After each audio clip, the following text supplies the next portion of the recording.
Welcome to another episode of the Blue Stable Podcast, the official Colts podcast of the Fansided Network. Man, we are back after a week off. I miss my brothers, man. I missed y'all. I am Rashad McGinnis. I am with my co-host, Michael Terrazas or Michael Teriyaki Sauce, whichever one you prefer, and my other co-host, Dustin Adams. Man, how you guys doing today, man?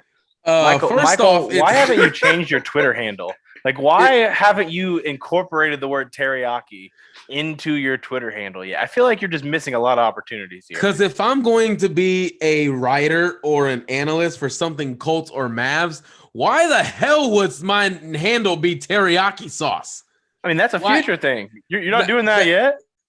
No. I'm probably changing my last name to my actual father's last name here in the next couple of months, so it's probably going to change anyway. Does that new last name resemble a sauce of any kind, or no, the last name's going to be Pevia, so not necessarily, but hey, it's a little bit more catchy than Terrazas, but we'll come up with something. Rashad, I loved the energy you brought out with, because usually Destin's just like, welcome back, Colts fans.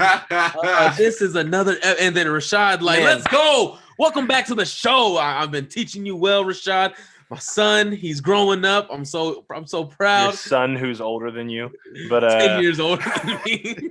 But man, like, it's funny that Michael always likes to act like I have no energy, because everyone that knows me, like my friends, my family, but not that you guys aren't my friends, it's like people that have known me my entire life, they think I'm too loud. Like they don't let me talk in certain situations and areas because they feel like I yell and I'm too loud. And then I come on the podcast and Michael thinks because I don't use exclamation points in every sentence on the podcast, even though I like to use my exclamation points on Twitter, if you follow me, that I'm not full of energy. I just think that's bullcrap. Yeah, if your friends get on you, then they're definitely gonna hate me 10 times worse. So yeah, Rashad, what we got going on? Oh man, we got a fun show, man. We got an action-packed show, a show that kind of stressed me out a little bit, coming up with what I wanted to come up with. But the first thing we must tackle, man, is something that's important. It's important in society, not just with the team, but we're going to focus on the team aspect and the things surrounding it. We're going to discuss the Colts being among the lowest in the NFL among vaccination rates.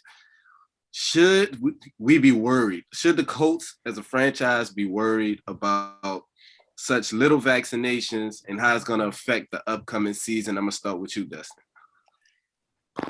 Man, it's hard because like this topic is something that I don't deem a football topic. Right. and that's the biggest thing to me. So I really try to take football opinions out of it, but it's so hard as a fan. Like, I mean, it is worrisome that the Colts are among the lowest vaccine numbers, because that most likely means that the Colts are going to have to work around these COVID guidelines that are in play for unvaccinated players more than the majority of the league. I believe the Colts are among the bottom 3 teams. They haven't released who's the lowest of those 3 teams, but the Colts have one of the 3 lowest, if maybe the lowest, vaccination numbers.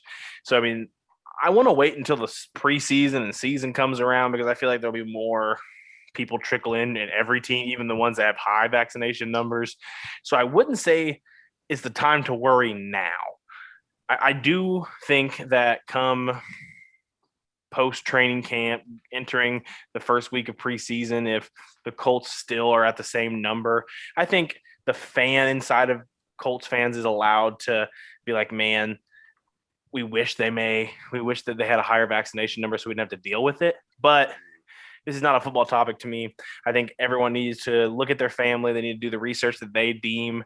They need to put as much research into it, because I feel like this is a really important decision for every household in America right now, to make the right choice for themselves, their families, and the people that they are raising in that household, and go from there. I mean, I have heard good arguments from both sides of people that I know that are not vaccinated, people that I know that got vaccinated the first day they could. And it's just something that each person really has to make the right call for themselves. Yeah, I mean, when it comes to this topic, it always reminds me of those political topics between Democrat and Republicans. It's always what's good, what's right, what needs to be happening. But I've had a couple of arguments on Twitter about it. You know, people trying to say I have degrees in science or whatever the case may be, stuff like that. And if that's the case, please get a job as a medical counselor in the NFL, because if you're that qualified to talk about other men's decisions, then please get paid for it.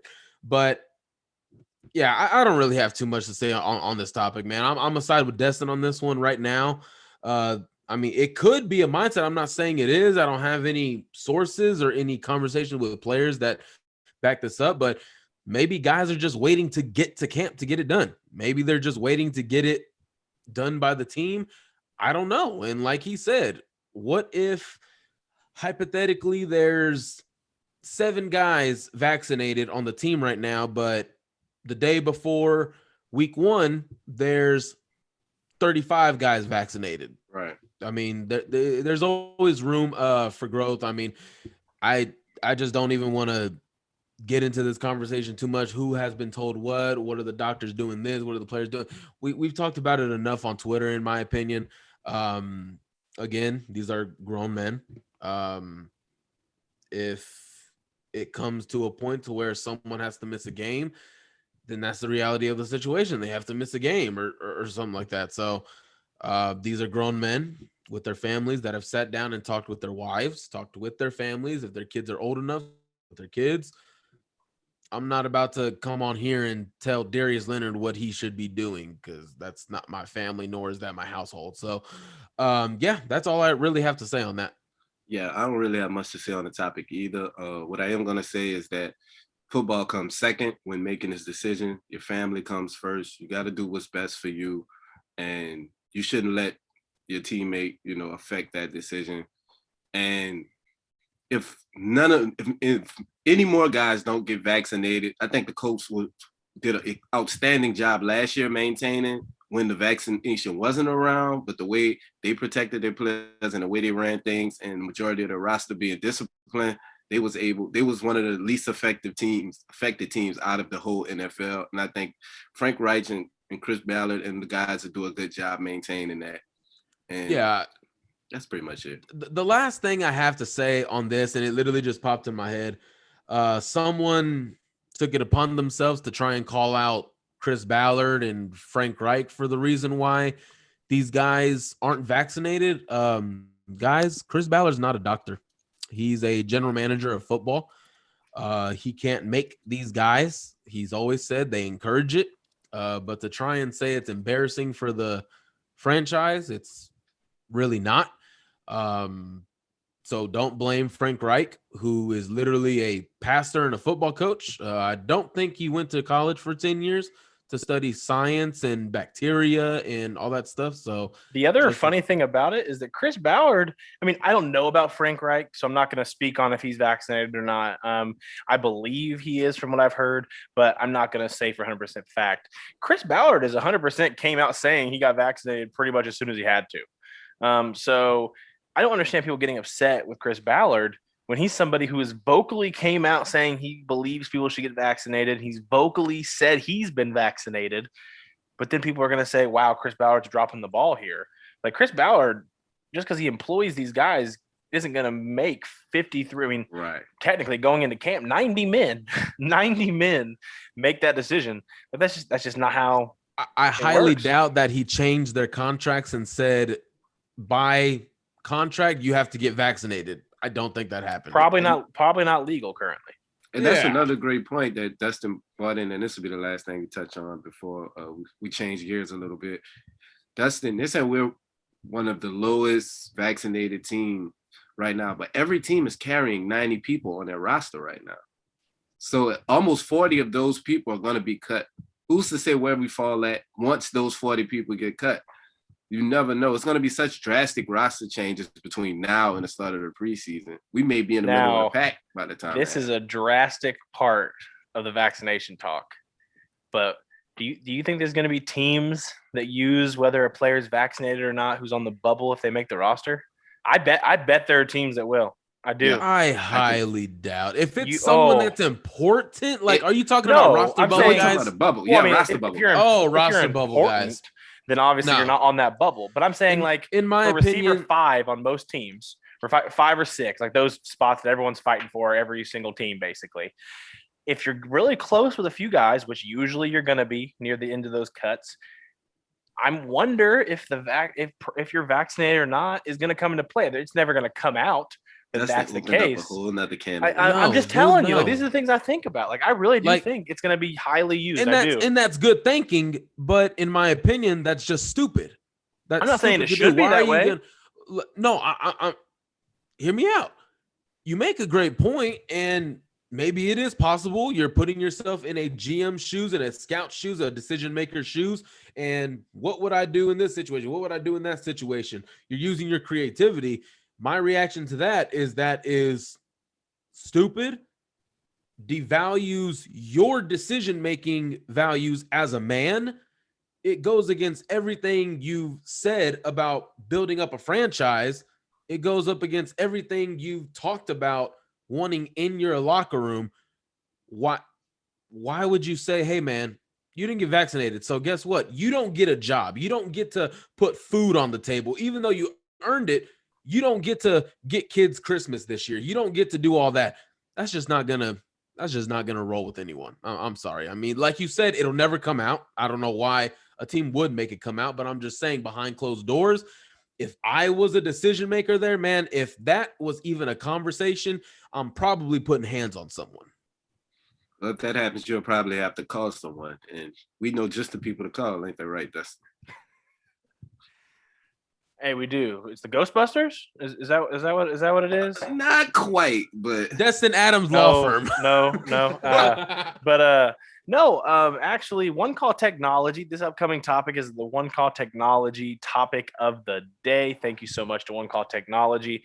And One Call Technology is a managed telecom service provider whose senior staff has 100+ years of experience virtually in every aspect of business communications, business phone system installation and services, managed telecom service providers, telecom carrier management, high-speed internet. Head on over to One Call's website at www.onecalltech.com or give them a call at 888-585-8850 and tell them the Blue Stable guys sent you, and please don't call them the Ghostbusters. Okay, guys, we have an interesting topic that we're going to discuss next. We're going to do some predictions. We like to do predicting. We like to use foresight on this podcast. So, hey, guys, we're going to predict the Colts stat leader for this upcoming season. We didn't use any quarterbacking stats because that's pretty obvious unless something tragic happens. We hope it's obvious. Right. Unless something tragic happens. We all hope happens. that you're all saying Sam Ehlinger. Sam Ehlinger's on the rise. That means we get to keep our first round pick. Horns up, Big 12. Hey, Josh Freeman is making his comeback. Hook 'em horns? Let me see you hook 'em horns, Mike. Man, screw them damn horns. Okay, so we're not going to do any quarterbacks. We're going to skip right to running back, and we're going to go with rushing touchdowns because we feel like rushing yards would be pretty obvious and pretty front door. So we're going to go with rushing touchdowns. It's a little bit more interesting. So, Mike, let's lead us off. Who's going to lead the Colts in rushing touchdowns? Jonathan Taylor. I mean, he's going to be the bell cow. He's going to be the 1 yardage running back there with that freaking tree trunks for legs he has, the power that he has. It's going to be Jonathan Taylor for me. Dustin. I tried really hard to pick someone not named Jonathan Taylor. I did. I tried to do some magic in my head, math of making Carson Wentz. I tried to do it to where I thought Marlon Mack could be the goal line back. The draw. I tried to re-sign Jacoby Brissett. Oh, Jesus. Just to put him in on the goal line. But, I mean, it's Jonathan Taylor. I just feel like he's too big, too strong not to be the guy giving the ball on the 1 yard line. And I just feel like that's going to be the go-to guy down there. I know that this is a deep backfield, but like my guy Michael said, he's going to be a bell cow this year. This isn't going to be a running back by committee. It's going to be a Jonathan Taylor, and then when he needs a break, we're going to see Marlon Mack and Hines get in. Yeah, we probably would have been better off doing total touchdowns from the running back position. Then maybe Nyheim Hines would have had a shot. But Come on, man. Let's be serious. Rushing touchdowns. Like you said, he's the bell cow. He's going to hit a couple 30, 20 yarders, 40 yarders. And he's also going to be the guy getting the goal line touches. So I'm going to go with Jonathan Taylor, of course. Now, this next one is a little bit more interesting. Who is going to lead the Indianapolis Colts in receptions? Dustin, let's start with you. If you said Michael, I was going to interject and go first anyway. I was just prepared. I wanted dibs. Looking at Carson Wentz's past seasons, he's a guy that Michael Pittman Jr. likes to throw to bigger receivers. He likes to throw to the tight ends. But something that people are not talking about enough is he actually likes to use the running backs quite a bit when he's able to. And I think Nyheim Hines is going to lead the team in receptions. Whoa. Okay, all right. Next question. Nyheim Hines is going to lead the team in receptions for the second straight season. Because here's the thing. Like we said on the rushing touchdowns, Jonathan Taylor is going to be the guy there. And that's going to cut in to Nyheim Hines's snap count, other than the fact that he's one of the best receiving backs in the NFL. He's going to get used there. He's going to get time in. We're going to see more two-back systems this year than we probably have seen in the last couple of years. And I think Nyheim Hines is going to get a ton of work. I'm going Nyheim Hines with receptions. And this is something I feel confident enough that I'd bet in Vegas on. Okay, so my guy is going to be the guy that Carson Wentz has been working with nonstop this offseason. Michael Strachan. The chemistry is already there. They understand each other. It's going to be Michael Pittman for me. I don't think this is anything shocking. This is like what I'm truly basing on chemistry, work. They have probably over 1,000 reps together already in 7-on-7. So they understand each other. Carson Wentz understands Michael Pittman as a wide receiver. Obviously, we'll learn him a little bit more once they get in 11-on-11 in training camp. But these guys have told each other's tricks, their secrets, what they do as a quarterback, what they do as a wide receiver. It's going to be Michael Pittman for me. We're going to have three different answers. I'm going with the veteran, the guy, Mr. Indianapolis Colts right now, T.Y. Hilton. I think this is going to be a resurging season for him. I'm not quite sure if he'll finish with 1,000 yards. More on that later. I think T.Y. is going to have a big year, though. I think he's going to get used in the way Nelson Aguilar was used in the old Eagles offense during their Super Bowl run. I think he'd be an upgrade over Nelson Aguilar, of course, in that system, but I think he's going to get used similar. He's going to catch a lot of passes, I think, in the short game as well. I think that's going to help him in the short game. And, of course, he's an over-the-top threat still at his age. So T.Y. is going to get some work in the short game whenever Nyheim Hines decides to leave the field. Can you picture Nyheim Hines, T.Y. being second fiddle to Nyheim Hines? You heard that, Mike? Only in receptions. Quote him, Mike. I said only in the short game. If we're going to quote me, we're going to quote me correctly. Okay. This next category is going to be receiving touchdowns. I'm going first, and it's going to be Michael Pittman Jr., okay? It's going to be Michael Pittman Jr. Big body guy, great, the model red zone target. He's the perfect red zone target. He's going to get the jump balls that he didn't get with Phillip Rivers last year. He's going to get the plays where he takes a short route, maybe the distance. We saw him do it last season, only once, but we did see it.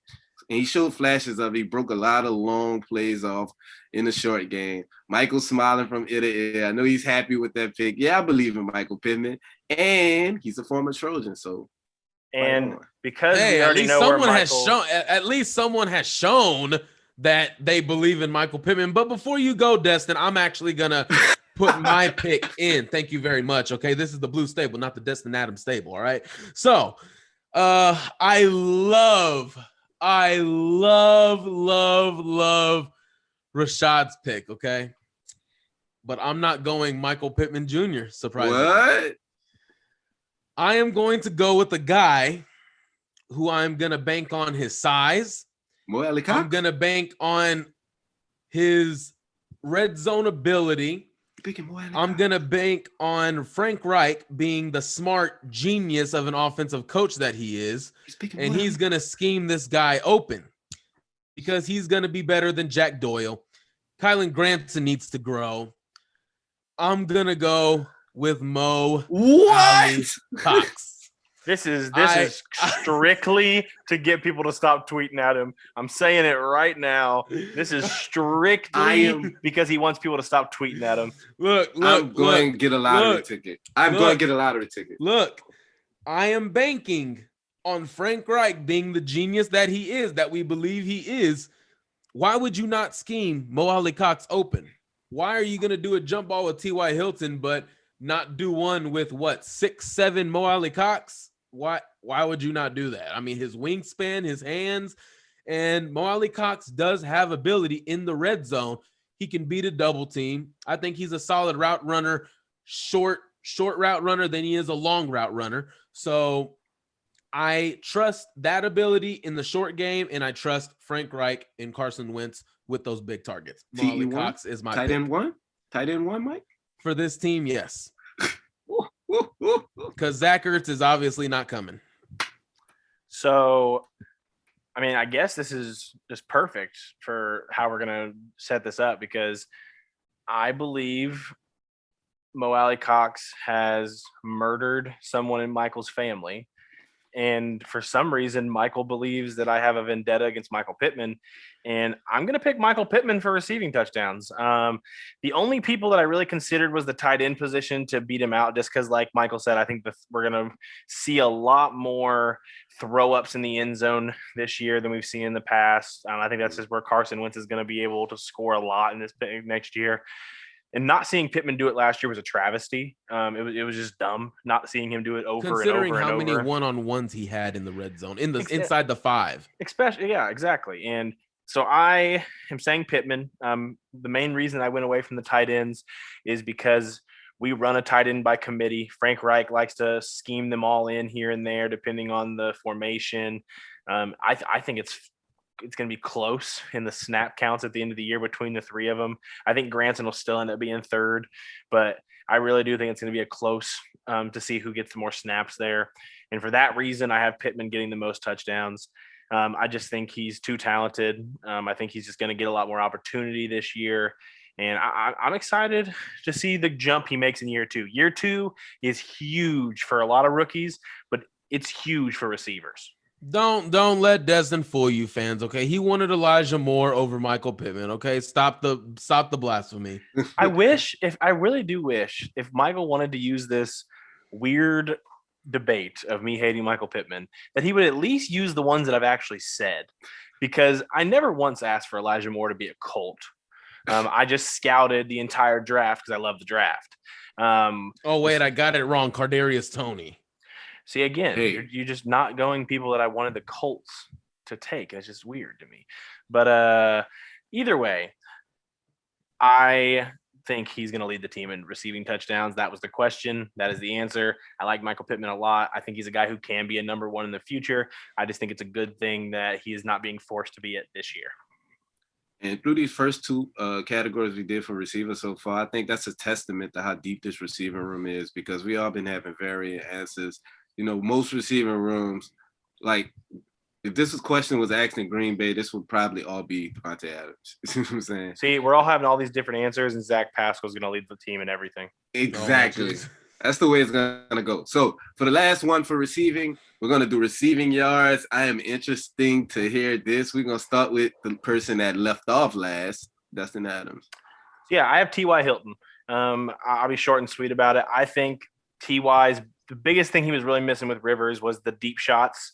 And I think T.Y. is still going to be the go-to in the deep shots down the field.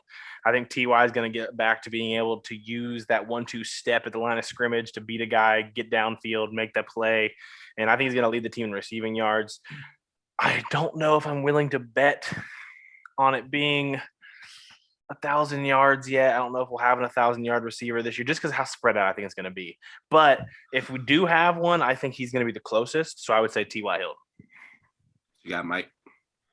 Man, this one was a little bit tough to pinpoint. And like Rashad said, it just speaks to how deep we are, about not necessarily how deep, but how much competition there is. And because some guys just haven't proven it yet, we do believe there is a lot of depth here. So I'm going to go with Michael Pittman. If you're going to lead the team in receptions, you got to lead in yards, in my opinion. And I do like what Destin said when it came to the deep shot with T.Y. Hilton. I was also thinking Paris Campbell for receiving yards. I was also thinking that because of the deep shot and all the crossers and everything that he could possibly get.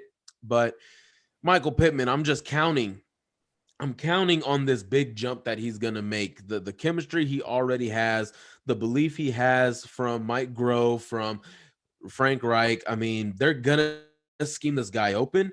They're going to make Carson Wentz throw the ball to him.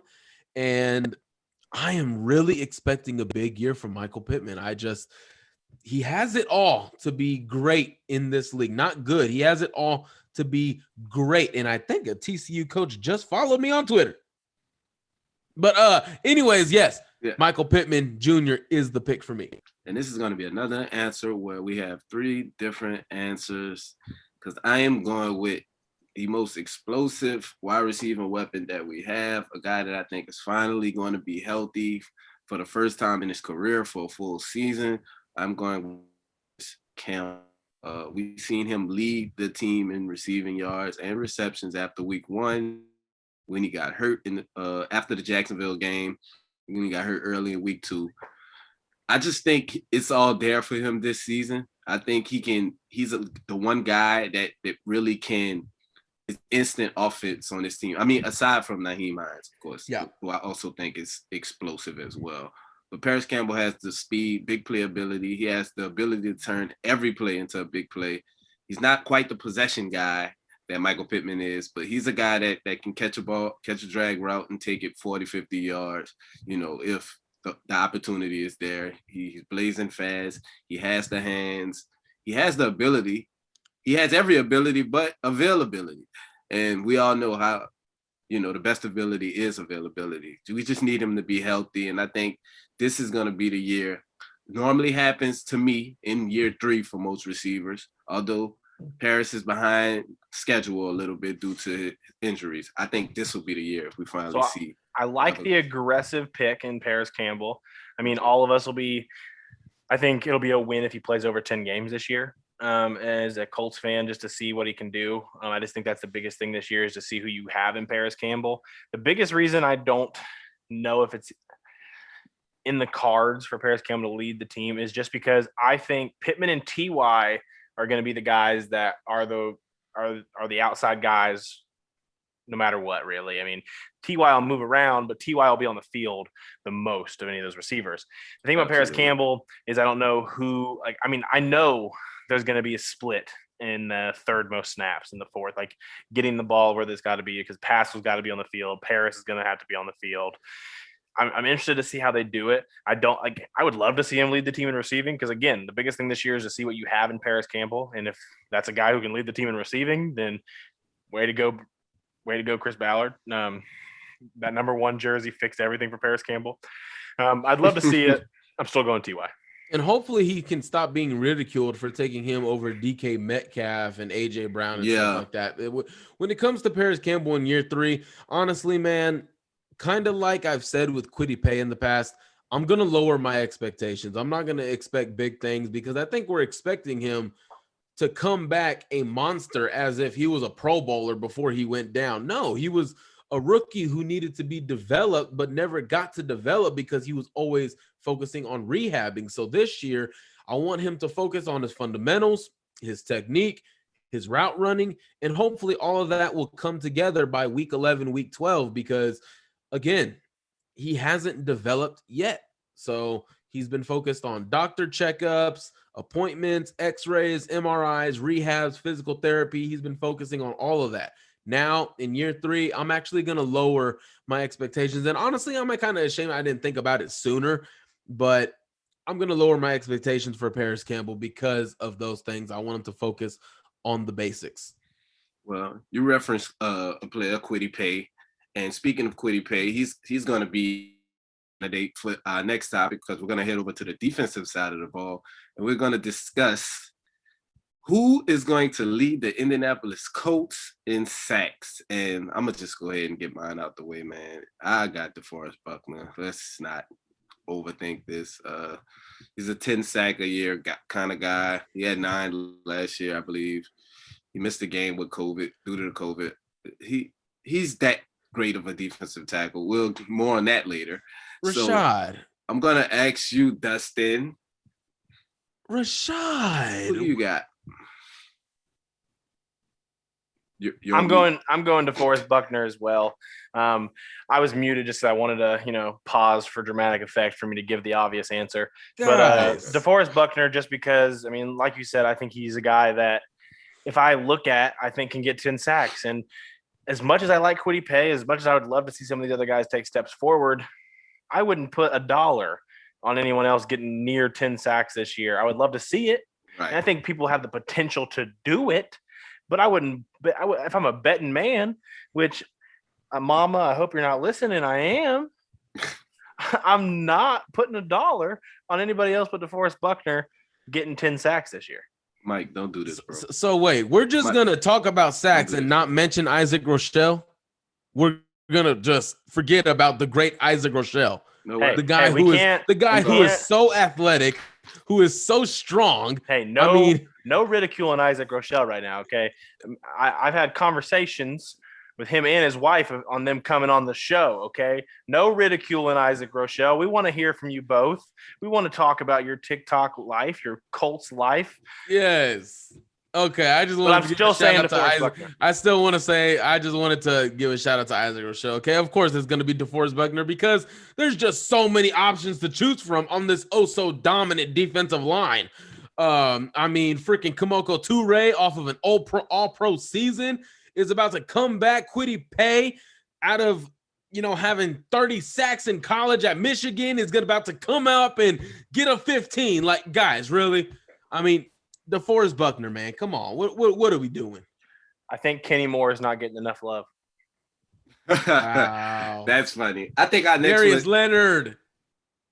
Maybe you have Darius Leonard in our next topic because the next category we're going to do is who's going to lead the Indianapolis Colts in tackles. Michael, we're going to lead with you. Darius Leonard. It's pretty simple to me. He's going to be all over the field. He's going to be in the run game, especially a little bit more now because Anthony Walker is gone. He's going to take a little bit of a bigger step forward, not a bigger step forward, but he's going to take on a little bit of that responsibility because of the leader he is. He's going to demand that spot. He's still going to be the play caller for this defense.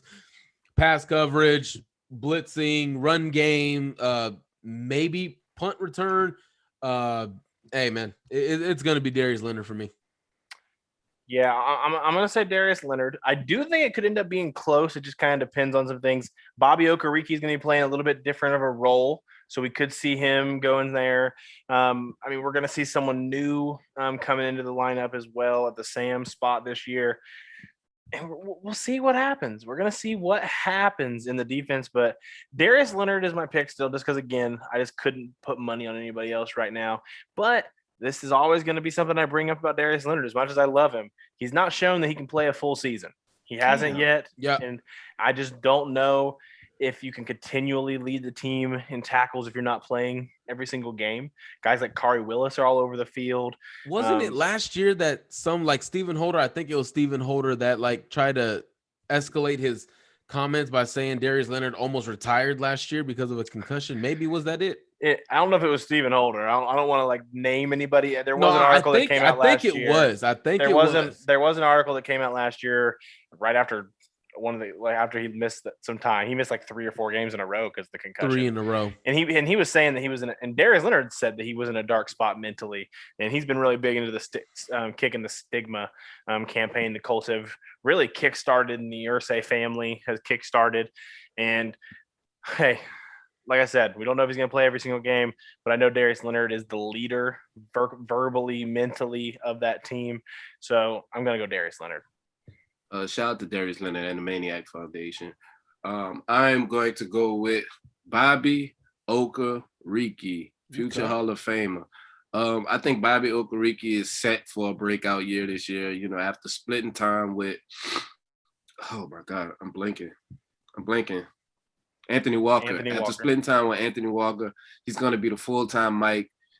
He's always healthy, pretty much. You've seen him play with a cast on and be productive. The guy is just a talented, rangy linebacker, can play sideline to sideline, can fill in a run, can make plays in the passing game. But I think he's going to be all over the field. And I think he's going to lead the team in tackles for one reason and one reason only. You guys spoke about it. I won't dwell on it, but Darius Leonard has yet to prove that he can play 16 games, now 17 games on a consistent basis. So I'm going to go Bobby Okereke. All right. No one said Kari Willis, but I'm telling you, Kari Willis is going to be up there. Think so? I do. I think he, especially with Anthony Walker leaving, who was really was a big leader on the defense, whether or not people loved him as a player or not. I have heard, and I just think Kari Willis is going to be someone that swallows a lot of that. A lot of people think Darius Leonard is just going to take it all, and I just don't think that's going to happen. I think it was a bigger Kari hole. Willis is going to be in the box a lot more, not necessarily because the coaching staff believes in him, which they do, but I think it has a bigger point of emphasis on what Julian Blackmon can do on his own in the backfield, playing cover 3 or cover 1. Which is a great segue to the next question. Because we're really good at these segues for you, Rashad. Y'all just alley-ooping them, man. And who am I not to throw them down? So the very last thing we're going to predict for the Colts this upcoming season is who is going to lead them in interceptions. I'll go first. Mike mentioned my answer. It is Julian freaking Blackmon. The guy's a playmaker. We saw him have an instant impact as soon as he was inserted into the defense. He kind of tailed off, hit a rookie wall toward the end of the season, which is expected. But this year, having a full off season with the ones, getting the reps, and focusing on ways to get better, I think he's going to be an absolute stud in years to come. Chris Ballard absolutely loves him and Kahari. So I'm going to go with Julian Blackmon to lead the team in interceptions. I'll go next. It's got to be Carson Wentz. Carson Wentz is going to lead the team. What the hell? Oh, okay. That was good. But to be serious, I'm going to go Julian Blackmon as well. I just think we saw how trusting Eberflus and the defensive side coaching staff trusted him last year to be able to use his instincts on the ball. I think he's going to get better. I think that's something they're going to work on it with him throughout training camp. I'm sure it's something he's been working on throughout the off season, being able to use those to make plays on the ball at a higher rate. It's him or Kenny Moore for me. I think those two will be it. Xavier Rhodes was up there last year as well. I just think Kenny Moore and how Julian Blackmon are used, I think they'll be in better situations to lead the team in interception. So I'll say Julian Blackmon. I'm going to say Julian Blackmon as well because in my opinion, I mean, if you're Julian Blackmon and you're looking back at last year and what hurt you in the secondary the most, everyone was picking on Rocky Sin. So coming in like in your offseason, why would you not be watching that same tape? Why would you not be watching that tape of what happened on those plays against Rock? What could you have done? And now you're trying to work on that in the offseason. You're going to try and work on that in training camp, in classroom, all that stuff.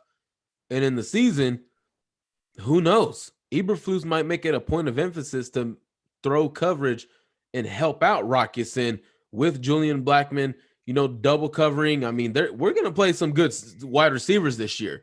So I'm actually banking on that because he's going to be helping out Rocky Sin a lot, in my opinion. That's just how I look at it. And I do want to say this about Rocky Sin, though, that you can mark this down in a bold take.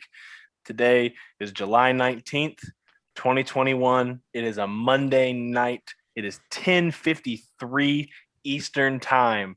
When I say this, if Rocky Sin leads the Colts in interceptions, the Colts are playing in the AFC Championship game. Oh, Jesus. Wow. That's a very bold take. I understand how the two correlate. I'm saying if Rock leads the team in interceptions, that to me means that Rock is playing the best Rock that he can be. And to me, you add that type of playmaker, that type of aggressive corner to this defense. It could mean that Xavier Rhodes took a step back. Hey, I've already told you guys that's going to happen. But that could happen as well. But I'm just telling you right now, if Rocky Sin can lead this team in interception. Write it down, Mike. I mean, two guys from last year's draft class, I'm expecting huge jumps from, because I've already mentioned Michael Pittman. I'm also going to say Julian Blackmon. Like I've said, this guy is primed. I mean, we all saw it, and I went back and watched more tape last year. Just fundamentally X's and O's wise, digesting plays, breaking down plays while they were happening, his reaction time. This dude was playing like a 7-year vet on the field. I mean, I saw him do things that Cam Chancellor was doing in his prime, and Julian Blackmon was a rookie. Stuff that Earl Thomas was doing in it, and he was a rookie. I mean, the way his reaction time, his speed, his understanding, I mean, he just doesn't false step. He did some second guessing, but a lot of things last year, especially in that Vikings game, that's when he came onto the scene. When he broke that pass up over the middle of the field at the 50-yard line in the logo against Adam Thielen, that was just a beautiful play. His head landed right on the elbow, knocking the ball out. I mean, it was beautiful. So I'm going to say Julian Blackmon leads this team in interceptions. And honestly, I can't believe I'm about to say this, but I think he gets second team All-Pro next year. And how good? Man, hey, I love Julian Blackmon. I love me some Julian Blackmon.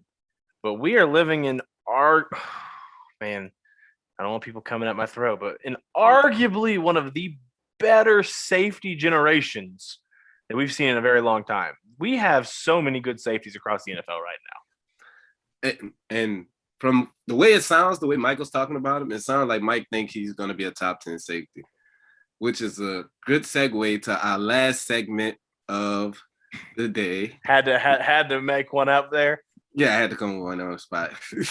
I mean, y'all didn't give me any I'm gonna say, of all our segues tonight, that was the worst one, but I do appreciate the attempt. I do appreciate the attempt. Look, that's what happens when you give Giannis the ball at the top of the key behind the 3-point line. He's not really good at creating. You got oop crazy. I get it.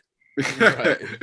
So y'all, for those of y'all that didn't hear the show last week, we started a segment that's called Top 10, where we break down who we think is the top 10 at their respective positions. Last week we did quarterback and edge rusher, and today we're going to do running backs and interior defensive line. We can start with running backs, guys, and I believe we do.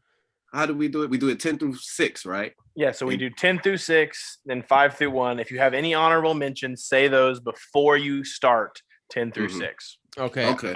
I want to start. Okay, we can lead off. We can lead off with you, Mike. We're doing running backs Mr. first. McGinnis. Running backs first, Mike. So I'm not doing honorable mentions. So I'm just not doing that. So number 10, I'm going to have our guy, Jonathan Taylor. I think last year, got off to a slow start. If you were a fan of us last year at another network, I mean, me and Destin went back and forth a lot. Well, not really back and forth, but we kept talking about Jonathan Taylor's slow start. And I say he just needs to calm down. He needs to settle down, stop trying to go for the big hit. Let your offensive line create the hole. And when he did that, he became a monster. When you look at the acceleration he went for, what did he become, a 1,000-yard rusher after he had like 300 yards after week 8, 9? Yeah. And the fact that he already became a 1,000-yard rusher, the third leading rusher in the league, you got to get a top 10 spot, in my opinion. Number 9 for me is going to be Joe Mixon out of Cincinnati. I think this guy does not get enough love. He doesn't get enough love. He was so good at Oklahoma, and he's doing exactly what he did at Oklahoma in Cincinnati. Number 8 for me is going to be Antonio Gibson out of Washington. I think what he showed last year, Washington didn't have much of a passing attack, but they relied on him a lot in the backfield to do a lot of things, and he absolutely did his part. I'm going to go with Antonio Gibson. I really like the way he plays the position. Number 7, man, I don't know if this is a good or bad thing, but I know he's talented. Number 7, I'm going to go with Ezekiel Elliott. I'm gonna go with him. Body structure, I think he's still a great running back, still great out of the backfield catching the ball. I think he's still got some talent. I know the Cowboys suck and everything, but it doesn't mean that their running back sucks. I wouldn't say that. Number 6, I am gonna have. Oh my gosh, I am just not interested in the running back class. Class. I'm gonna not class, but I'm just uninterested in the running back position. But number 6, I have Alvin Kamara. I think he's pretty solid on the run game, but his biggest attribute is when he catches the ball out of the backfield, and that is part of the running back position. And when you're able to do that, be that difference maker with your hands, that counts for something. So he's number 6. Go ahead, Dustin. So we'll comment after. But honorable mentions, guys that didn't quite make it.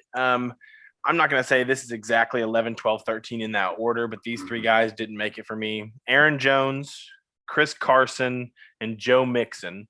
All 3 were not in my top 10.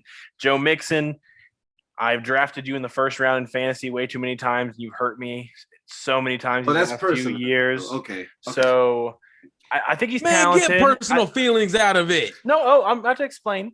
I think he's talented, but the biggest thing is availability. And running backs is one of the hardest positions to just snap a finger and stop being injury prone. So I'm concerned that he's not going to be a guy that ever stays healthy.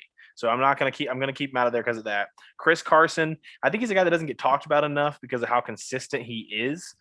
He does struggle with injuries here and there, but he's a guy that has been a 1,000-yard rusher behind a terrible offensive line in Seattle and just is a very consistent part of this in the NFL right now.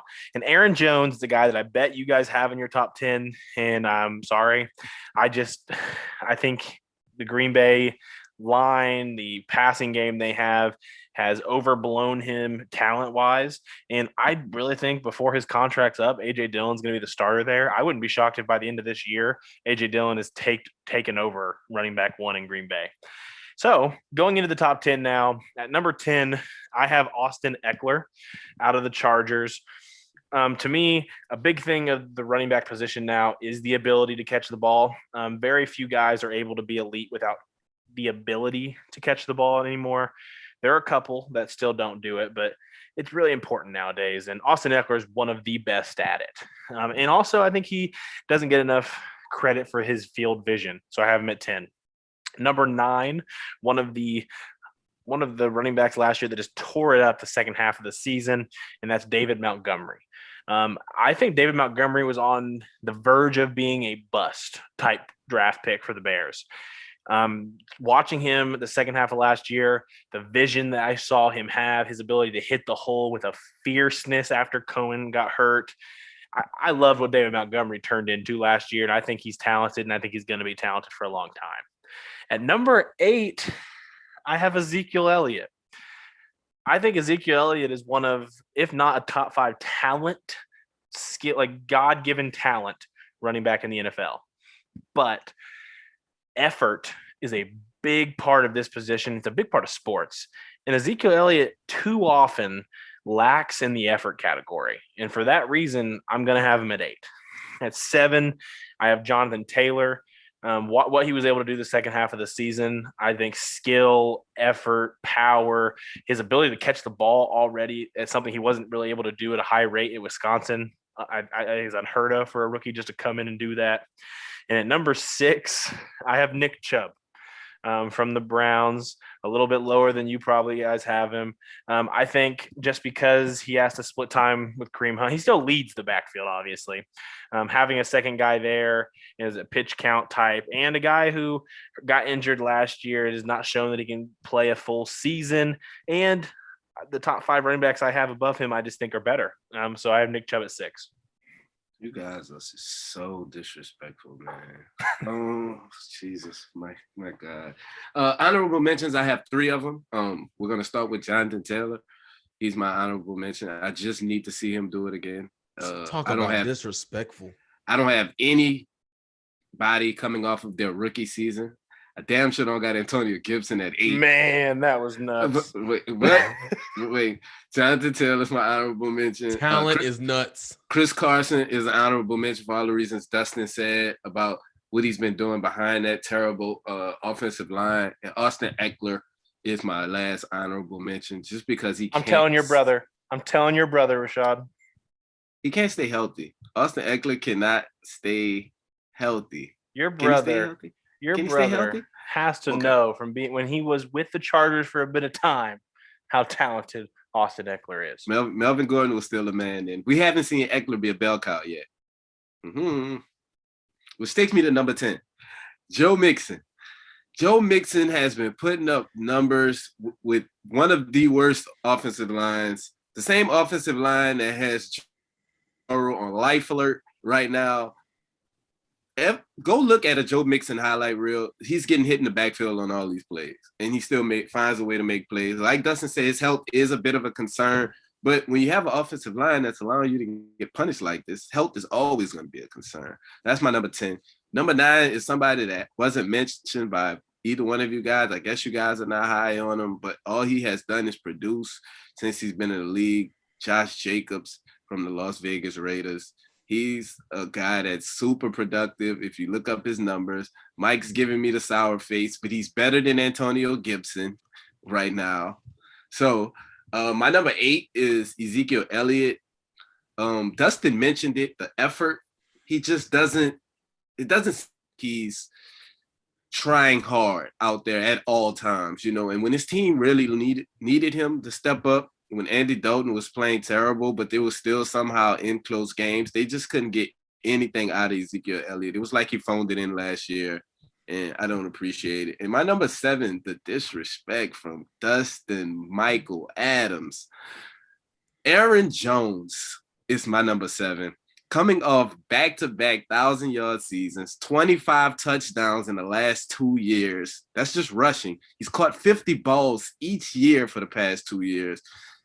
I will bet you $100 right now we can shake on it. A.J. Dillon will not be the starter by the end of this season. Do you want to take the bet, Dustin? So I said that I think he will definitely take over before Aaron Jones' contract ends. Man, I said yes I wouldn't or be, no? and I said I wouldn't be shocked if he takes over at the end of the season.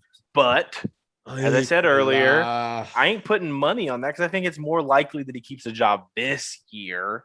But so no, I wouldn't do this year. Now, if you want to make a bet on the contract as its whole, I think he just signed a new contract though, right? Aaron Jones just did, yeah. So that's about 4 or 5 more years. I wouldn't bet 3. on that. 3 years? Is it 3 years? I'm pretty positive it's 3 years. Okay, double check that. I wouldn't bet on a running back though. He's already 24, 25. As he gets older, no, I'm not going to bet on that. But I'll take the bet for this year. I guarantee he's too productive. He's too good at what he does. I can't believe Dustin disrespected this man. And you talk about help. He shows up every day with his hard hat on, ready to work. So I won't do $100 because my wife will kill me if she listens to the episodes and hears that I bet $100. But I'll do a dinner bet now that Aaron Jones loses his job to A.J. Dillon before the end of the season, and I'll shake on it right now. Okay.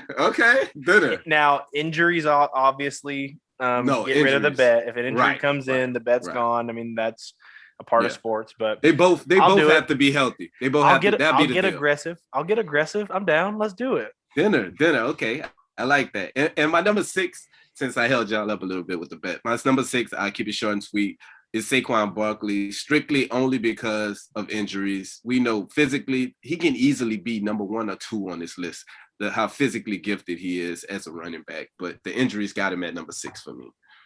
So are you, Mike? 5 through 1? It's a 5 through 1, and then we'll react. Yeah. So I'll go ahead and say this. Saquon Barkley is not on my list because you got to show me something. And because he's been in New York, he hasn't shown me anything. He's got probably the best legs in the entire NFL. That might be probably the best athlete in the NFL. But you took Antonio Gibson over Saquon Barkley? Mike has a list that has Antonio Gibson. Antonio Gibson has had more success than Saquon Barkley. No, he's not. Stop that. Stop it. Why? Because he's not a big game and didn't get a rookie award like Saquon did? The only pass I'm giving you on this is because I know you dislike the running back position and probably don't watch it as much. But That's true. man, I can't hold you to that. What you just said that and Gibson has shown more than Saquon Barkley was on a whole nother level of disrespect. And I'm going to give you one pass for it. So don't say it again. You got to pass. Go on to your number 5 and talk about it. We don't got to talk about who's not on your list no more. Saquon Barkley at 1,300 yards as a rookie? Okay. All right. Just go ahead. Just go to your 5. Just go to your 5, Michael. Just do it. Got to fan myself. You're good, Michael. Your pass has already been given. Just go to 5 through 1, and we're gonna go. He was a first team All-Pro. Off his name recognition or talent. So, all right. Yards, Michael, don't say it again. For the fact that what was it? Rashad said, "Oh, now everyone's gonna say I'm a Saquon hater all of a sudden." Apparently, he had 91 catches that year. Yeah, because he can't run for shit. So anyways, I'm doing too much with that one, but go ahead. Now you good. So the fact that Rashad wanted to say I was disrespectful when he didn't even let me continue my list. At number 5, I have Aaron Jones. Okay. At number 5 is Aaron Jones for me. Right. Okay. The guy, like you said, has shown up, shown out. When Devontae Adams is not open, and another dude who's a cashier at Arby's during the offseason has a job at wide receiver, Aaron Jones is the guy to go to. I just got to give him his credit. Number 4, I have Nick Chubb. The dude is a beast. High-stepping, high-tailing, Gus Johnson style. I mean, the dude is just one of the talented running backs in the league. I don't even care that he splits with Kareem Hunt because he's clearly the more dominant running back than Kareem Hunt. Number 3 for me is going to be Christian McCaffrey. I mean, obviously, everyone's number 1 fantasy draft pick, in my opinion. I'm not that big into fantasy, so. But Christian McCaffrey runs the ball, catches it, jukes everybody and their mama. I mean, he can juke you out of your shoes, and you're at the MRI in the next 3 hours. So that's just my thing with me. At number 2, I have Dalvin Cook. The guy carried the Minnesota Vikings. He literally made them good. And he's just a damn good running back, man. I mean, he's a guy who probably could have been an Indianapolis Colt, but obviously it worked out for both teams. Minnesota got a great guy, and they're okay. The Colts got a talented Jonathan Taylor, and we're great. So I think it worked out for both teams. And obviously, number 1, I'm going to have Marlon Mack. I'm just kidding. I have Derrick Henry. I don't think I need to say anything else about Derrick Henry. He literally turned Josh Norman into a floor mat. I mean, he didn't do Kari Willis or Julian Blackmon like that. So I don't know. Could he? Now, could he? Yes. I mean, could he? Possibly. Hopefully our boys are just smart enough not to put themselves in that situation on national television. But here's the thing. You keep on saying, could he? It's not about could he, did he? Could you beat me in a fight? Maybe, but you won't. Can Derrick Henry truck Julian Blackmon? He could, but he won't, because Julian Blackmon is going to go low. He's not going to be like every other defender, go for the big hit. He's just going to put you on the ground and get you a 3-yard loss that week. We did see that last season. Oh, come on. Yes, sir. So, yeah, Derrick Henry, obviously number 1, the king at the running back position. So that's my list. We're reacting after. We're reacting after, Destin. Yeah. 5. Yeah. At number 5, I have Saquon Barkley. The only reason he's only at 5 and not higher is because of the injury last year. We have to see how he responds to that. But, I mean, when Barkley's been on the field, he's been unreal. Like, he's a guy who, I mean, as big as he is and as strong as he is, has impacted in the pass game as well. That's something people don't talk about on Saquon Barkley's name enough, but he's a dual threat in the backfield. If he wasn't injured, he'd be higher for me, but I have him at 5. At 4, I have Alvin Kamara. Alvin Kamara is going to be his usage rate at the end of this season. If Taysom Hill takes the most snaps at quarterback this year, y'all, he might break our record. Alvin Kamara may break a record for usage rate in the NFL this year. And Alvin Kamara may be forced to retire in 4 seasons because he's at running back if this happens. But dude's talented. He's going to be used in both sides of the ball. I mean, both areas, pass and run in the ball in the football game here. And He's so good. But Yeah. number 3, Christian McCaffrey. This is not a fantasy list for anybody listening. Like, holy crap, I took him at 1-1 in fantasy. Was I an idiot? No. Christian McCaffrey, best dual threat in the NFL, especially in the pass game. Just his usage there is incredible. The touchdowns he's able to get from the pass game, his ability to run after catch is something that's unheard of at the running back position.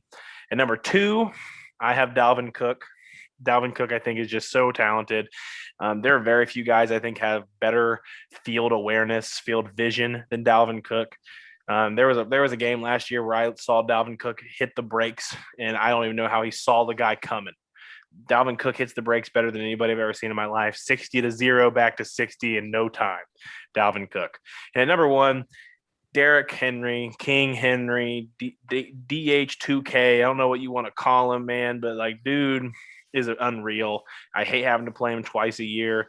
The Colts have a good run defense, and Colts have one of the best run defenses in the NFL, and I'm still concerned about playing Derrick Henry twice a year. It's circle every game because of it. And he's the best running back in football. He deserves it. He was in the MVP discussion last year for a reason, at a position that has such small value that it's shocking that he was even in the discussion. My number 5 is going to be Alvin Kamara. And the only reason he's number 5 is because he's a running back that has never rushed for 1,000 yards. But we all know what he's truly special at, and that's in the pass game. Like, if this was a top 10 weapons list, he would be that much higher on this list. That's how talented he is. He's the ultimate weapon. I don't really even view him as a running back per se, because they just find so many unique ways. Sean Payton do a great job of getting him touches. And the only thing I'm going to push back a little bit on, Dustin, is I don't think Taysom Hill will get the bulk of the snaps. But if he did, I hope you're right. I hope it's Jameis season. I think it'll be Jameis. But I'm just telling you, the more and more beat writers out of New Orleans are coming. You live in New Orleans, you should know. They're all spreading the propaganda right now that Taysom Hill's favored, and that scares me. Taysom Hill outplays or outsnaps Jameis Winston's career is over. That's just inexcusable. And the Saints will win 7 games. It's 6 or 7 games if Taysom Hill's their starting quarterback. 4, maybe 4. A discussion for another episode. Right. Number 4 is Run CMC, Christian McCaffrey. He's number 4. Had he been healthy, he could have been higher on this list. He was uber productive up until last season when he got hurt. I was wondering if he was human, the way he was playing up until injury last season. Just great in the pass, great in the run game, even pass protects well for his size. He's just outstanding football player. Been doing it since Stanford. I'm a USC fan. I've been seeing him since Stanford. He's been giving me fits since Stanford. So I'm a big CMC fan, though. Number 3, Nick Chubb. I think Nick Chubb, call me crazy, he might be the best pure running back in the league. His vision, his ability to break tackles, his footwork, his pass protection. He's not real big in the pass game, but I think that's due to the fact that he's sharing time. And so why would you use him, in a passing game when you have another running back that does that a little bit better? That's his specialty since he was in Kansas City, actually. But Nick Chubb, man, outstanding runner, super productive guy. Just has to stay healthy. That's the biggest knock on him. Number 2, self-explanatory, Dalvin Cook, man, had 1,500 yards last year. Just speed, power, and he has power for that little size. And he runs in between the tackles really well at that time. And he missed games. Yeah, 1,500 yards. And I think he missed 2 games, I think. I owned him in fantasy. I felt like more than that. It's ridiculous how talented this guy is. And in any normal year, he would have led the NFL in rushing. But he didn't, because my number 1 is a freak of nature. We haven't seen anything like him since never. Derrick Henry is King Henry, man. He's that guy. I don't know how Tennessee keep landing guys that rush for 2,000 yards in the season. Shout out to Chris Johnson. Derrick Henry is just physical, speed, power, vision.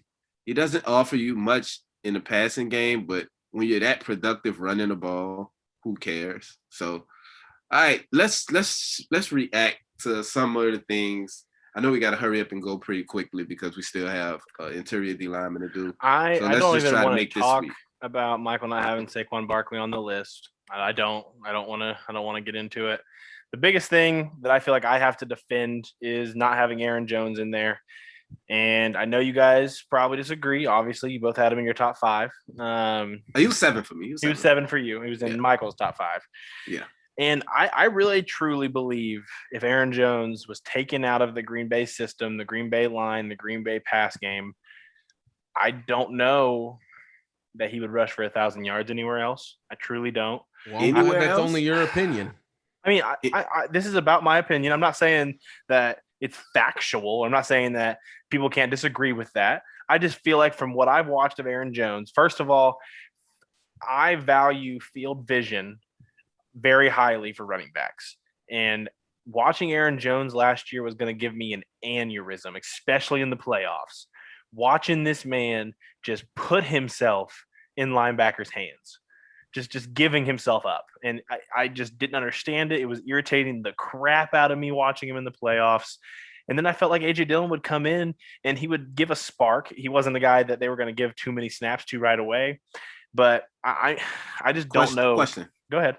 You think Aaron Jones wouldn't get 1,000 yards behind Indianapolis O-line? Behind this Colts O-line? I mean, I don't know because if Jonathan Taylor's biggest issue in the beginning of the year was vision, and he fixed it, but like I don't even think it was vision. It was just the fact he was too antsy. He wasn't patient. Jonathan patient. But Jonathan Taylor's biggest thing was at times I felt like it was because he was nervous. Like he didn't know where to hit the hole fast enough because it's not just finding the hole; it's hitting it fast and hard where you're going to succeed at it. And Jonathan Taylor was worrying too much about where the hole was and not just going with his first instinct enough. And he was really trying to just move piles, make big just hits and everything. I just thought he was focused. But yeah, I mean, I'm going to stand by what I said. I don't think Aaron Jones rushes for 1,000 yards as a Colts running back. I don't. Personally, I don't care about this running back debate, so we can move on. I really don't. Destin, I'm mad that you didn't have Aaron Jones in your top 10, but you defended it. Michael, you had Antonio Gibson at number 8 and no Saquon Barkley in your top 10. You're disgusting. And we're going to move on. Only thing I really feel like I have to defend is probably Josh Jacobs, but that's a guy that's only been in the league 2 years, back-to-back 1,000-yard seasons, and I think 20 touchdowns since he's been in the league, rushing the ball. Can't ask for more than that. And a Vegas offense that I really don't like. I don't feel like that's a creative offense at all. But that's neither here nor there. We have one more position group that we're going to run through really quickly before we head on out of here. And we're going to start with Dustin because I believe Michael started the last one. So we're going to do interior D lineman. For honorable mentions, I'm going to say Jeffrey Simmons. I really wanted to have him in my top 10. I think he's special. I think he's going to be special. I think if you fast forward a year from now, he's in my list. But just so Titans fans, if for some reason they're listening, don't hate me. Honorable mention. At number 10, I have Kenny Clark. I think Kenny Clark is somebody who a lot of people have higher than that. I'm not going to lie. A lot of people have higher than a 10. I know. And I just think a lot of the guys I have above him impact more on both the pass and run game. That's the biggest reason I have him at 10 is because I believe if you're able to impact in both at a high level, that's something that I feel like is harder than people give credit for at that position. At 9, I have Quentin Williams from the Jets. From his first year in the league, I was expecting more, and he did it in his second year. Took that leap that we needed to see. High effort, high motor guy. And number 8, I don't know if you guys will have him in yours, but I have Jonathan Allen from Washington. I love me some Jonathan Allen. I felt like for a good portion of the year last year that Jonathan Allen was the best player on that impressive defensive line in Washington.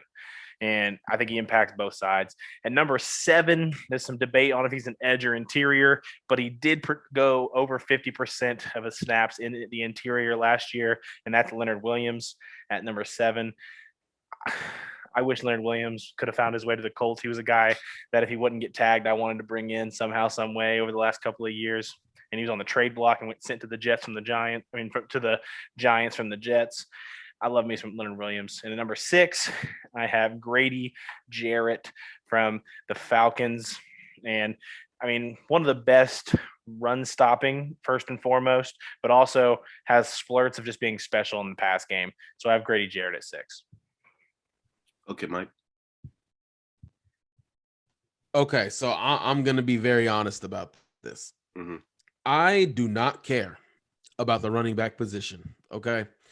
But when it comes to defense, any position in the defense, I watch film on that 10 times more than I do the offense. I'm going to say that I love the defensive side of the ball. So I have one honorable mention because this is a guy that has held down the fort for a long time, but because he's getting older, some production is sliding. So my honorable mention is Fletcher Cox because he's still doing a little bit of producing in Philadelphia. But number 10 for me is going to be out of Tampa Bay, Vita Vey. The guy is just stopping the run in Tampa Bay. He was very underrated. People kept talking about the pass rush, and rightfully so on that Super Bowl run. But Vita Vey just didn't let anyone past him. He really did it. He just clogged the middle of the lane, all that good stuff. Number 9 is going to be Akeem Hicks from Chicago. I mean, what can I say about Akeem Hicks, man? Come on now. Kenny Clark, again, he's just so disruptive at number 8. Disruptive any way you want to look at it, pass rushing, run game. He's just so disruptive. When I turn on the tape, he's one of the most disruptive defensive linemen out there in the game. When I'm looking at number 7, Destin thought he had me beat on this, but at number 7, I got Jonathan Allen. This guy out of Washington he's just so good. I mean, that's why this is the best defensive line in the NFL. Chase Young, Montez Sweat, but Daron Payne with Jonathan Allen. The dude just disrupts every line he plays against. Pass rushing game. He clogs the gaps. He has beautiful technique too. I don't think people talk about that enough. At number 6, I have Grady Jarrett, a guy that I really wanted as a Colt. Great pass rush skills. I mean, hell, maybe he could be a defensive end, but that extra weight has him on the interior. So that's going to be my 10 through 6. Okay. I have 3 honorable mentions, just like I have for running back. One is Quentin Williams. The other is Jonathan Allen. And the other one is Jeffrey Simmons. My number 10 is Stefan Tuitt. Absolutely love his game.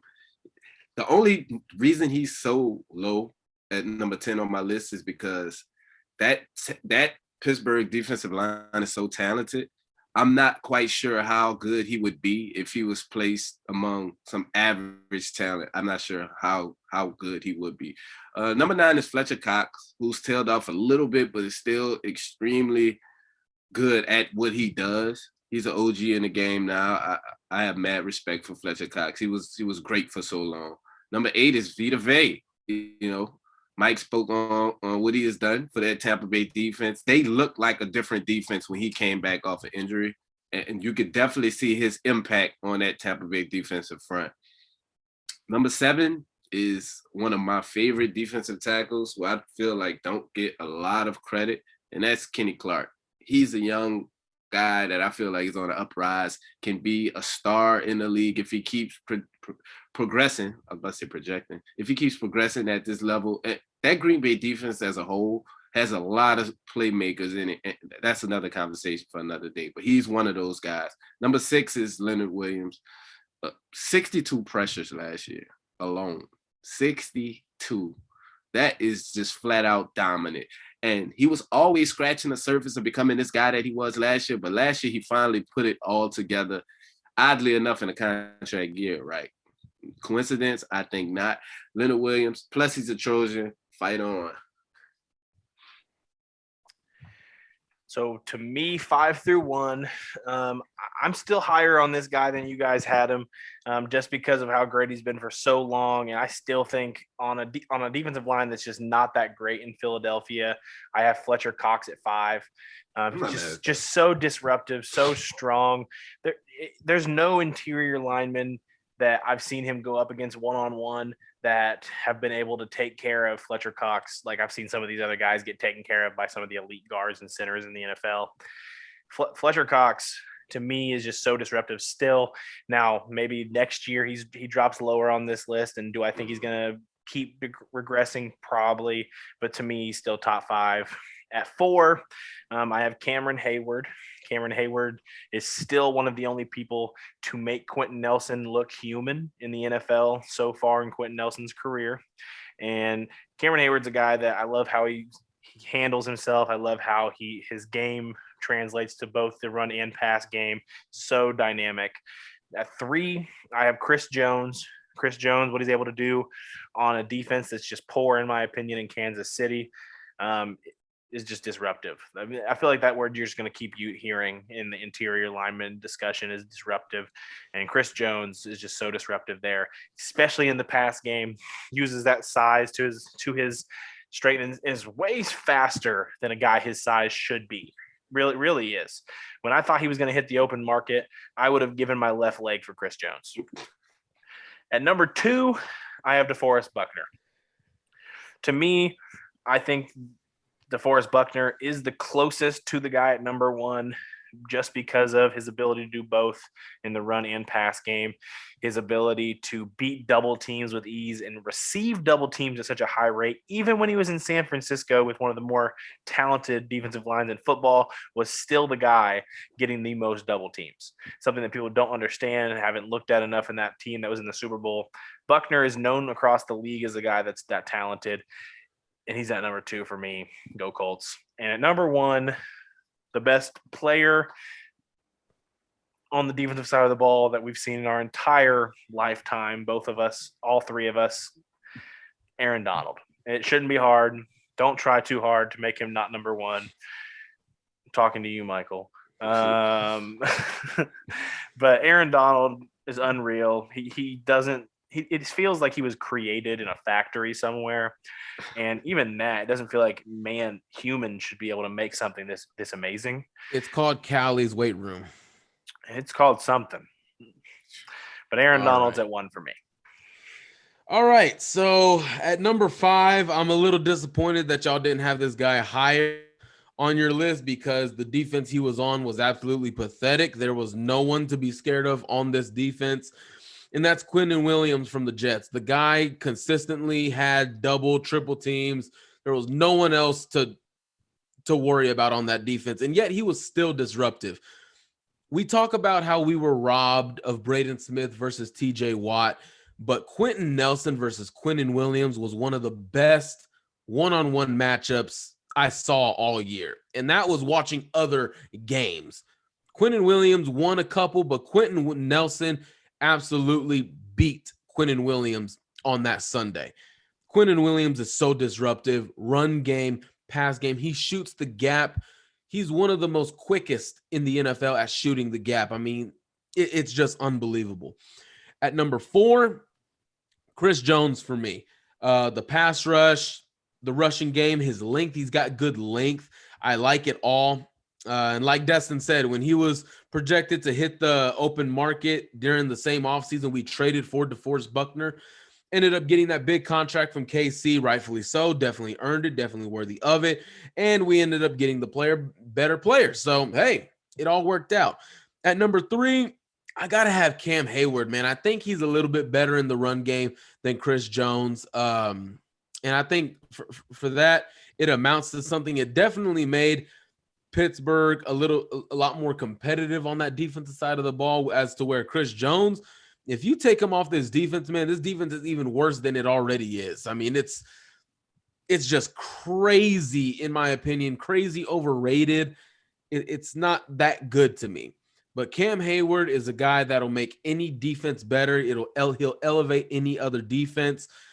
Number 2, this really should just be common sense at number 1 and 2. Deforest Buckner, for all the reasons Destin talked about, double, triple teams. He transformed this Colts defense. They were number 1, and then in typical Matt Eberflus fashion, they fell in the last 8 games of the season.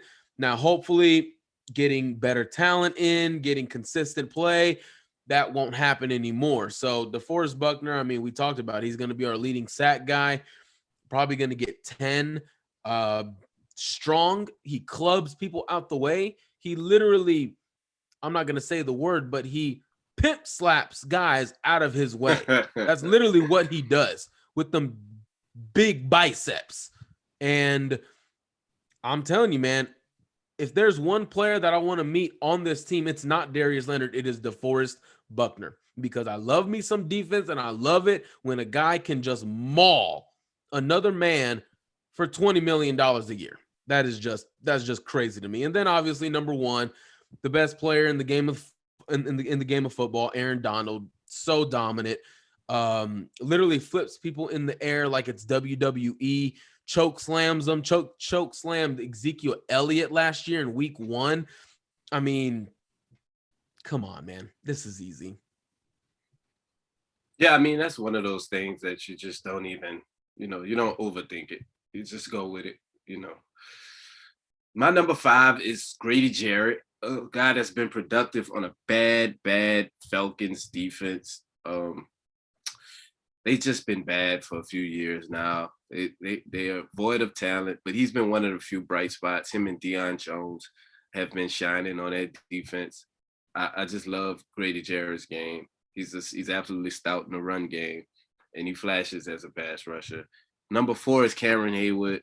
Been dominant for so many years. It's no surprise here. Like I said, he could make a case for number 3 on my list. But number 3, I'm going with Chris Jones.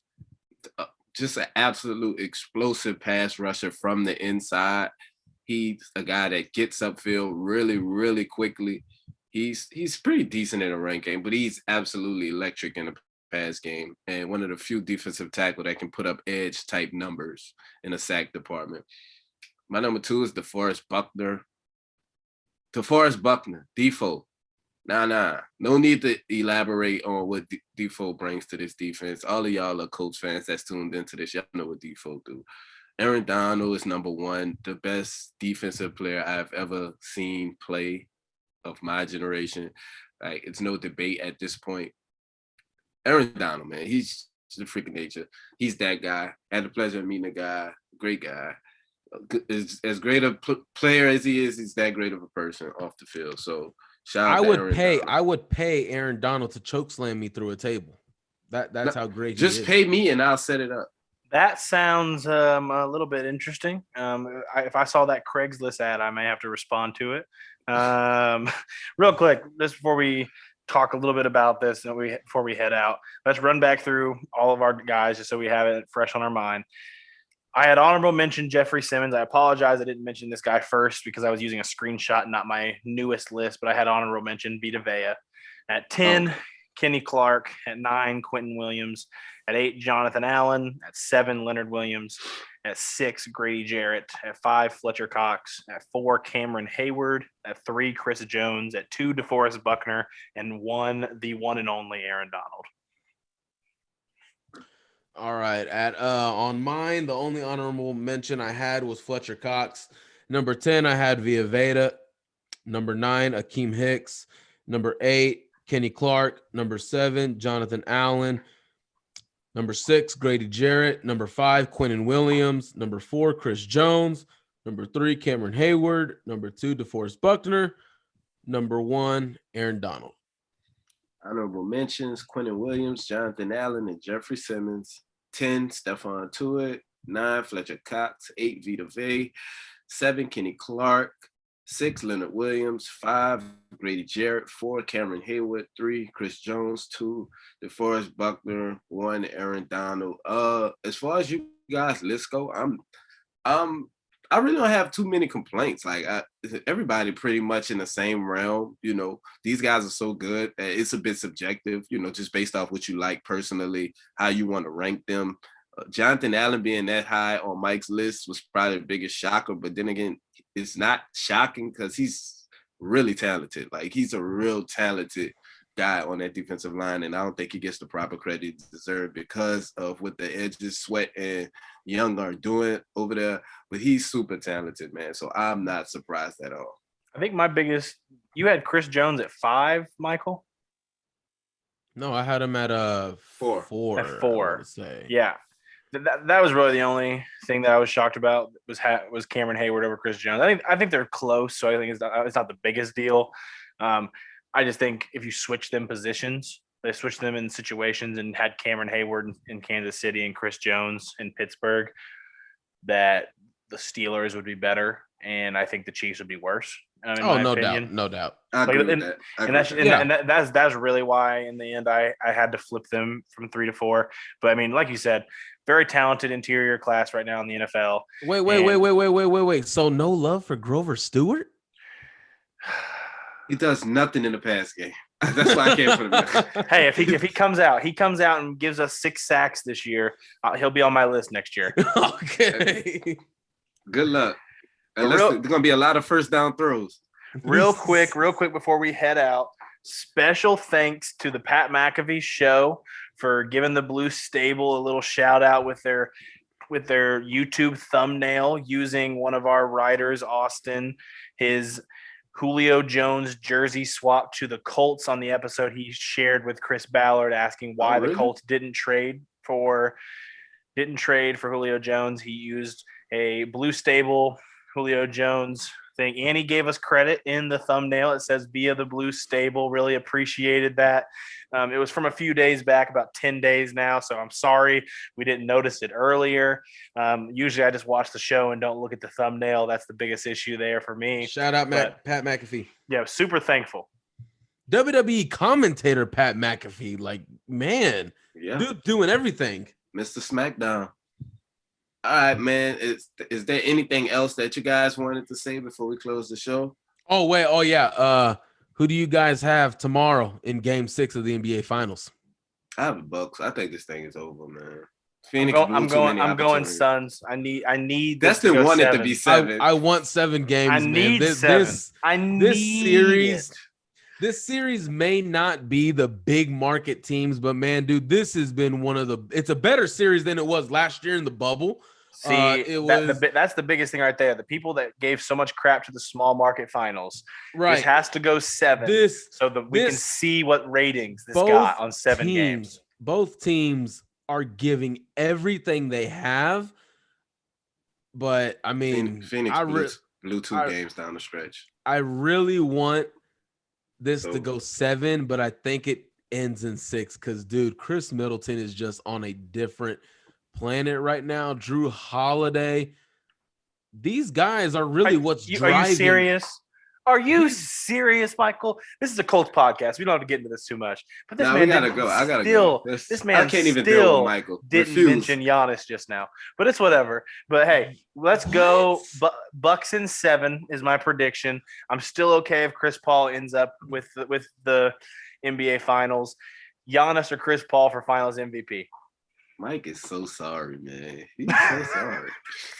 What are you talking about? This is a conversation for Twitter, Michael. Planet? Michael, this is a conversation for Twitter. But Rashad, go ahead and send us out. I want to thank y'all, man, for tuning into another episode of the Blue Stable, the official Colts podcast of Fansided, man. We thank y'all. We see y'all again next week.